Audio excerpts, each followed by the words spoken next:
Welcome back, folks, for another edition of Sit Down with the Superintendent. I am your Superintendent, Aaron Johnson, and I'm here with some proud folks from our very own radio station, WIRQ. Certainly a gem of the district here, something we're very proud of. And from what I know, it's the longest continuously running high school radio station in the entire country. So this is a privilege to be with you today. 64 years strong. So before we get started, if you just take a moment and please introduce yourself. Welcome. Hi, I'm Ellie DiMartino, and I am the manager of WIRQ. Great. Welcome. I'm Haley Burke, and I am the business director of WIRQ.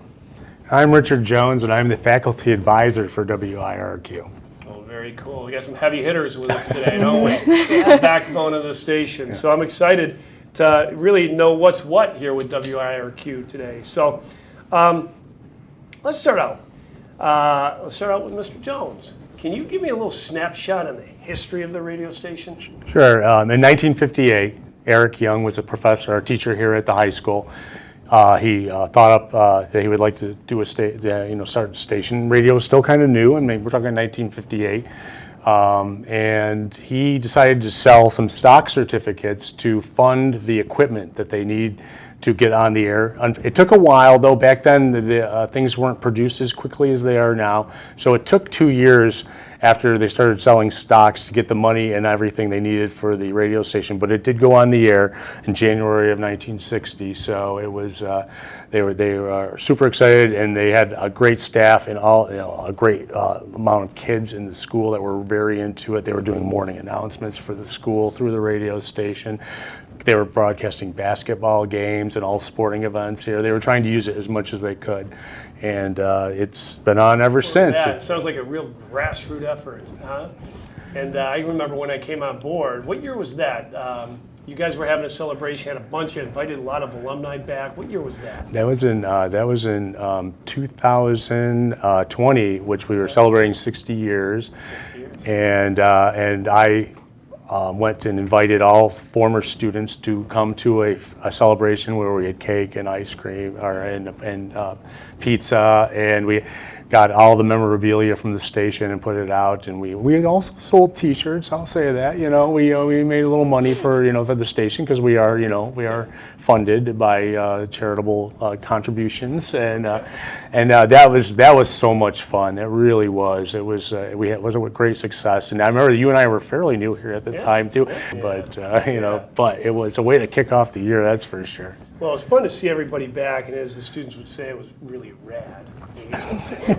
Yeah, definitely. Okay. All the time. Well, I appreciate that. Well, Ellie, I'm just wondering, you were sharing a little bit of your history. Why did you want to get involved in the radio station? And if I'm a student sitting out here watching this, how would I sign up? Well, how I got into it was because my dad went here in high school, and he later on went to RIT and he was a DJ at WITR, and so he would tell me all his stories about being a DJ and all that stuff, and dead air, and I was very interested. And so he was like, well, IHS does have a radio station freshman year, you should go and join. So joining is actually pretty simple, I'd say. You basically, I remember my first time, I was terrified. I didn't know who Mr. Jones was. I was so scared of you, and I don't know why. He's the nicest person I've ever met. But basically, you just ask him, can I have a form? And you just fill out the form, and someone will train you. You'll be assigned a person if they have the same free periods as you, and you basically just train. That's awesome. So if you're interested, come join. I love the fact that it's kind of reflective of your career interests, too, because we're doing a lot of work around career pathways. Mm-hmm. So that really inspires me and energizes me knowing that this is an outlet for you. So, Haley, I got a question for you. Yeah. Okay. Do students just sign up and grab a microphone, or is there a process? We talked a little bit about some training, but how do I become airworthy? So there's a good amount of training that goes into it, but it's not too much. Okay. So you find someone who knows what they're doing, who has been trained and certified, and they can teach you the ropes and the way around the board, because the board is probably one of the harder parts to learn for new people. I know I was terrified of the board when I first joined. It's just you have to do a few shows with someone showing you how to work the board, making sure you know like what type of songs you can and can't play, and like what the volumes and like how they should be played.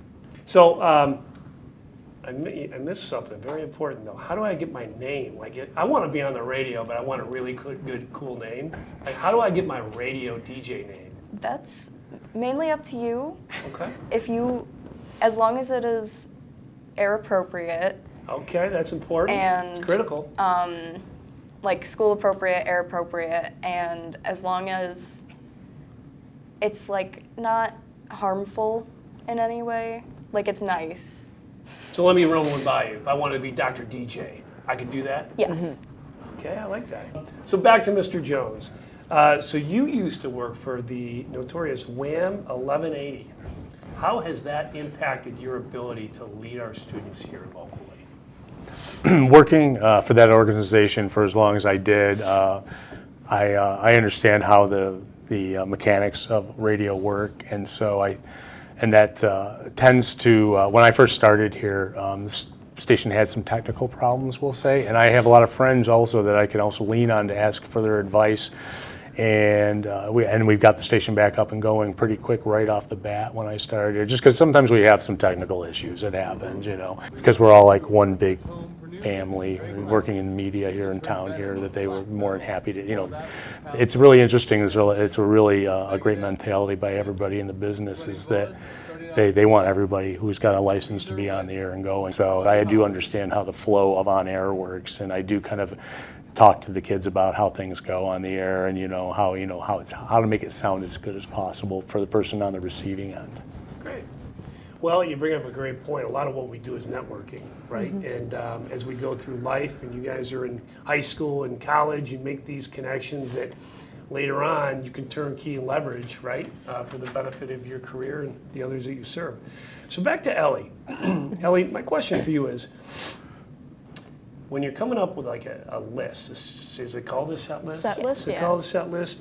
How do you figure out what to play? Do you just play whatever you are interested in, or what? Well, at the station, I know, so a very long time ago, it used to just be like metal. When I came in, only metal in college radio. That's very not my jam. I came in like K-pop and all, K-pop, Japanese music. I just really liked that. So. Very unique. Yeah, I was like, and I asked Mr. Jones, I was like, can I play this? He was like, you can play whatever you want. Cool. As long as it's appropriate, you can play it. So I grew up on a farm, family farm, and then I fell in love with some of the early rap. So one of the coolest things to me now is this country rap. So if I wanted to come in and play some country rap, I could do that? Yeah, you allow me can. to be a guest DJ? Mm-hmm. Cool. So, and really, if you folks both want to speak to this is my final question.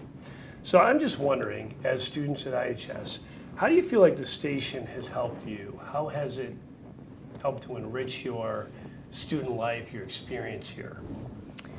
I'll take part of this. Definitely, I made a lot of friends at the station, Cool. and I got to show a lot of people what the station is and what it's about. But also, it kind of showed me what I wanted to do as a career, and like solidified that I wanted to go into sound as a sound engineer for a career. So, yeah, That's excellent. it's enriched me quite a bit. That's great. That's good. For me, it just like showed me a lot of people with common interests to me, and it's helped me make a lot of friends.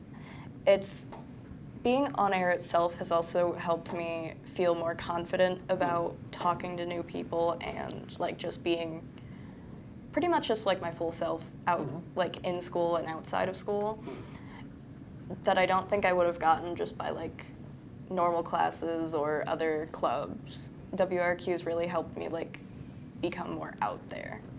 I love that. And that's important. Like, we talk a lot about identity and the development of identity within the district and promoting that with our students. And I love the fact about our course catalog here at IHS. We hope, we aspire that there will be something for everybody to do exactly as you both had said.